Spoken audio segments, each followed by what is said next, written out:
Are you ready? How's it going, y'all? It's Pterodactyl here, and welcome to another episode of This Week in Wrestling. Today I will be covering Raw June 20th, and now before I dive on into what happened for the show, it has been announced that Roman Reigns is suspended for violating the wellness policy. His suspension is effective immediately, only for 30 days, as this has been his first violation, and Roman made a statement out on Twitter basically taking responsibility for this and owning up to his actions, saying, "I apologize to my family, friends, and fans for my mistake in violating WWE's wellness policy. No excuses, I own it." So some people are wondering what's gonna happen to the triple threat match that's planned for Battlegrounds. Honestly, I don't think this is really gonna affect it because it's only for 30 days, and I think by the time, I don't know, I could be wrong, simple math is my weakness. It's terrible to say, I know, but the 30 days should be up by the time Battlegrounds comes up, and who knows. But moving on, let's dive right into the actual show. Steen walks in, he's got his championship, everybody's chanting, "You deserve it." And yeah, honestly, I do think he deserves it. Like he had said himself, he's gone through the grime and muck and everything, all of that to get the championship. So anyways, continuing on, Roman comes out and he actually looks really weird without his championship belt, because you know he usually walks in and he's like, no, he just walks out and he just,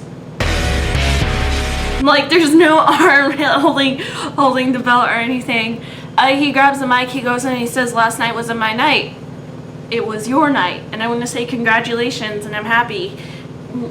Dean Ambrose is my boy." And I'm like, this is nice, you know? He's like, we're brothers, it's okay. And because Roman Reigns is out, everybody starts chanting, "You can't wrestle." And Roman actually addresses the chants. He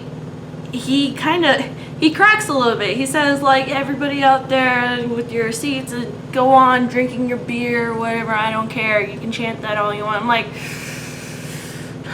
I mean, he's right. Like, y'all gotta chill a little bit. Y'all gotta chill a little bit. So, anyways, Roman goes on and says that he wants a rematch, but, you know, Seth Rollins' music hits and he's like, no, I deserve it. I won that back. Blah, I deserve the rematch. So then Big Papa Shane O'Mac comes out to straighten everything out, and there's no triple threat match just yet, but he does say that we will have, like, you know, #1 contender match as the main event. So if Seth beats Roman, Seth can have a rematch. If Roman beats Seth, Roman gets the rematch. So that's all planned up for the night.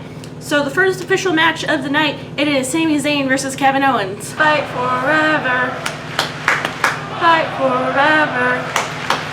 So the match starts, and Sami Zayn has got a lot of aggression towards Kevin Owens. As this feud, like rivalry, goes on, Sami gets more and more aggressive each time, and I'm kind of liking it. It's giving more fuel to the fire. So with the match going on, Kevin continuously tries to leave the match, but Sami's persistent. They're out in the crowd, and Sami's just like, "No, you're gonna fight." So they eventually get back into the ring, and although I am admittedly getting a little tired of seeing this feud, it's still fresh enough to be interesting, and they've got amazing in-ring and outside of the ring chemistry. So moving on, Sami Zayn won the match, but Kevin Owens, he wants more. He goes in to beat up Sami Zayn. They're like up the ramp, they're still going at it. A bunch of refs come out, they try to pull them apart. The commercial break hits, we come back, and we immediately see that Sami Zayn and Kevin Owens are still fighting. They're backstage still fighting, and we see Finlay and Road Dogg come in, and they're trying to pull them apart. I'm like, "Hey, Finlay!" Anyways, it's like, come on, children, let's be adults here. After that, we have John Laurinaitis. Laryngitis. I gotta say, I absolutely hated him when I was growing up, so I'm really biased against John Laurinaitis. He was promoting the brand split, the brand extension. And he goes on and says that he wants to run SmackDown. Shane McMahon comes out and he says no. And I'm like, thank you, because, yeah, no, I'm done. No more John laryngitis. So then Enzo and Cass come out, and Zoe literally just now calls John laryngitis, and I'm like, hey, me too. Anyways, he goes on and mocks John Laurinaitis. He's like, he was speaking, but all I heard was like, or like, something like that. We get the point. Enzo and Cass are out because they have a match against the Vaudevillains, and of course, they show what happened at Payback once again. So, the match goes on. Aiden English puts Enzo's head between like the ropes, and he's like, this is what men do, and he basically is trying to kill Enzo. I'm like, can you guys please stop? I'm getting too infuriated. I'm like, all right, this is their characters, but we're going a little bit too far. Let's not kill a man, all right? This ain't the 80s, this ain't the 90s. It's just tone it down. Aiden, you're about right here. I need you to be about right here. Like, you can barely see my hand. Yeah, that's where I need you, please. Eventually, Cass gets tagged in, and he takes care of the Vaudevillains. Cass tags Enzo, and he launches him the what they call the bada boom shakalaka. that's too long to say, but I do admittedly like it. And with that being said, Enzo and Cass take the win. They beat the Vaudevillains. There you go, babies. So after that, AJ Styles comes out, and he's not happy about the way he beat John Cena. And you know what? Neither am I. Thank you, AJ Styles. But regardless, he did beat John Cena, and he does like the way that sounds. But either way, he wants Gallows and Anderson to come out and apologize. Otherwise, if they don't apologize, it's like, the club's over because you guys, I signed a contract. That makes me look weak. Blah, blah, blah, blah, blah. So Gallows and Anderson apologize.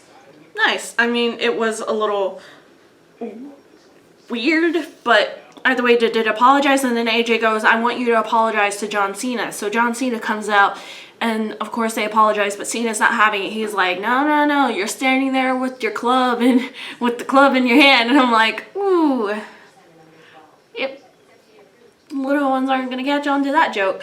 Anyways, John Cena is like, you signed a contract, but they came out anyways, and AJ's like, I didn't know they would do that. And then the club's like, yeah, John, we did. He had no idea that we were gonna do that. It's okay. Anyways, either way, John wants a rematch with AJ Styles, done right this time, but AJ's like, you can fight anybody from the club except for me because I already beat you, blah, blah, blah. So AJ picks Anderson to go up against John Cena. So John's like, all right, so Cena versus Anderson. Yeah.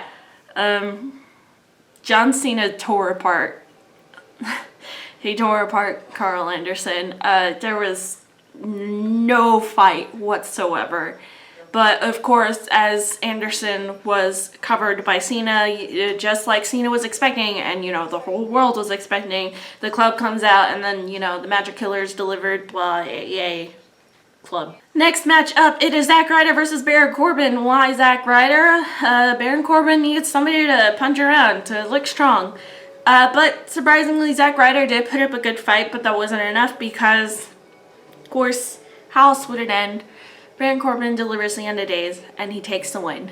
Now, it is time for the match that I was actually looking forward to, but I knew it was going to end the way it did. But it's Paige versus Charlotte, and it's for the WWE Women's title. Paige put up an amazing fight. She actually almost wins the championship, but Dana Brooke tries to get Charlotte's leg onto the top rope, but she kind of botched that. But either way, the ref saw and was like, 2 count.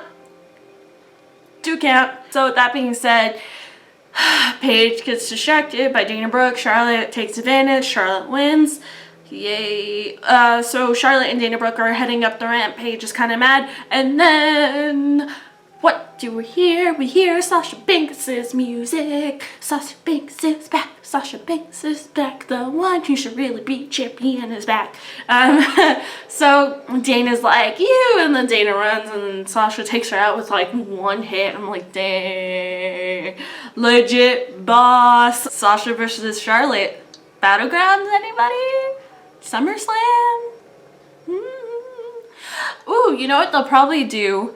Sasha versus Charlotte at Battlegrounds, and then Charlotte will retain because, you know, Dana Brooke or something, and then they're going to sign a contract saying that Charlotte can't have anybody come out, and then Charlotte will lose the title. Early predictions. After that, we have a segment, and Bray Wyatt is back. Yes. Bray Wyatt's back. Everybody is like cheering for him. You know, the Wyatt family is whole again.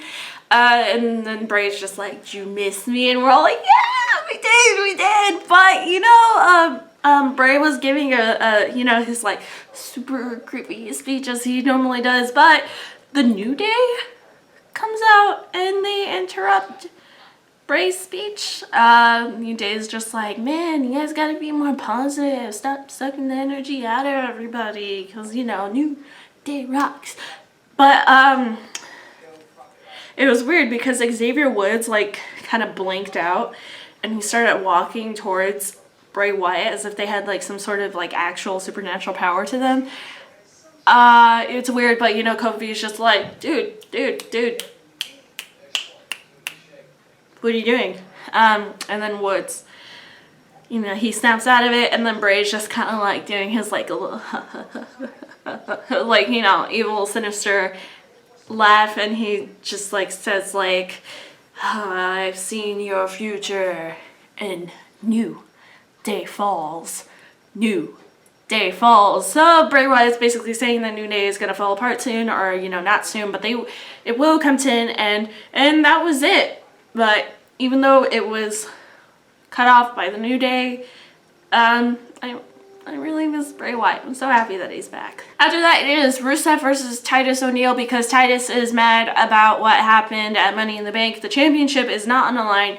It was supposed to be just a match, but there was no match. It was just a straight-on fight because the bell hadn't even rung or anything.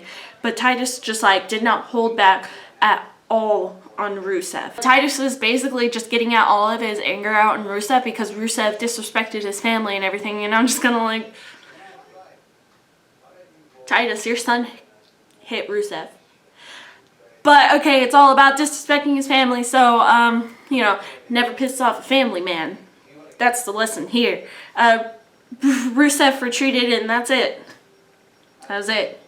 Not an official match, just a fight. And now, finally, it is time for our main event. It is Roman Reigns versus Seth Rollins with Dean Ambrose on commentary. And of course, there were more "you can't wrestle" chants. And so, okay, Roman Reigns was not holding back. He really wants to go up against Dean Ambrose, but honestly, it was like a rerun match of what happened at Money in the Bank.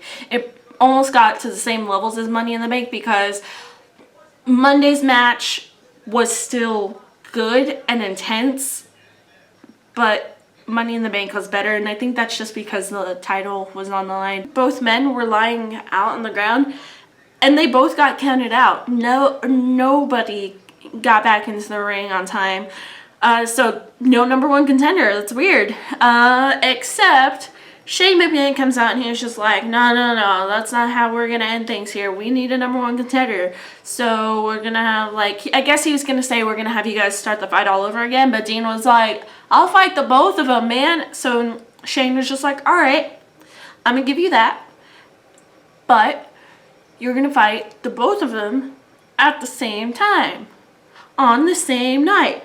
So, triple threat match for Battlegrounds. Why Battlegrounds and not SummerSlam? I don't know. But triple threat match is set up. And that is what happened this week in wrestling. Alright, thank y'all so much for watching. Don't forget to leave a like, comment, subscribe, and all of that good stuff. And as always, I will see y'all later.